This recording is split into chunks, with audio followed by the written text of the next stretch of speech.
இயேசுவே உம்மை ஆராதிக்கின்றோம், எம் வாழ்வை உமக்கு அளிக்கின்றோம், உம்மை அன்பு செய்கின்றோம். இயேசுவே ஆண்டவரே, உம்முடைய நற்செய்தியின் வழியாக நீர் பல மக்களை ஆசிர்வதிக்கின்றீர். உம்முடைய நற்செய்தியை பரப்ப சென்ற அப்போஸ்தலர்களோடும் சீடர்களோடும் நீர் உடனிருந்து பல அற்புதங்களை செய்தீர்.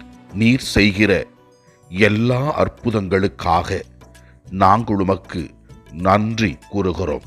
உமது நற்செய்தியினால் நாங்கள் நோயிலிருந்தும் வேதனையிலிருந்தும் கலக்கத்திலிருந்தும் துன்பங்களிலிருந்தும் விடுதலையாக நீர் உதவி செய்கின்றீர். நீர் செய்கின்ற அனைத்து நல்ல செயல்களுக்கும் நாங்கள் உமக்கு நன்றி கூறி உம்மை ஆராதிக்கின்றோம். முதல் வாசகத்திலே நாம் பார்க்கிறோம், புனித சின்னப்பர் எவ்வாறு இயேசுவின் நற்செய்தியை பல இடங்களில் போதித்து ஆண்டவரின் அருள் பிரசன்னத்தை வெளிப்படுத்தி பல மக்களை கிறிஸ்துவை பின்பற்ற உதவினார் என்பதை தெல்லம் தெளிவாக விளக்குகிறது. கிறிஸ்துவை பின்பற்றுகிற மக்கள் நாளுக்கு நாள் எண்ணிக்கையில் பெருகினார்கள் என்று இன்றைய முதல் வாசகம் கூறுகிறது. இயேசுவின் வார்த்தையை கேட்ட மக்கள் அதை நம்பி அவரிடத்திலே தஞ்சமடைந்தார்கள்.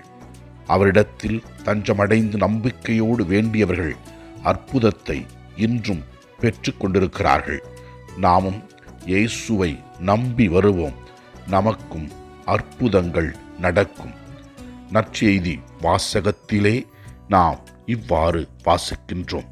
இயேசு இவ்வாறு கூறுகிறார், நான் உங்களை உலகிலிருந்து தேர்ந்தெடுத்து விட்டேன், நீங்கள் உலகை சார்ந்தவர்கள் அல்ல என்று. கிறிஸ்துவால் தேர்ந்தெடுத்து கொள்ளப்பட்டவர்கள் எவ்வாறு கிறிஸ்துவை போல வாழ வேண்டும் என்றும், உலகை சார்ந்தவர்கள் எவ்வாறு கிறிஸ்துவை துன்புறுத்தினார்களோ அதே போல அவருடைய சீடர்களையும் துன்புறுத்துவார்கள் என்று தெல்லம் தெளிவாக விளக்குகிறது.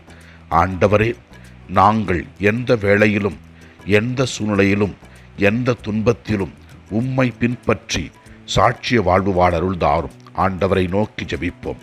எல்லாம் வல்ல இறைவன் தந்தை மகன் தூய ஆவியார் நம் ஒவ்வொருவரையும் ஆசிர்வதிப்பாராக. இயேசுவுக்கு புகழ். மரியே வாழ்க. ஆமன்.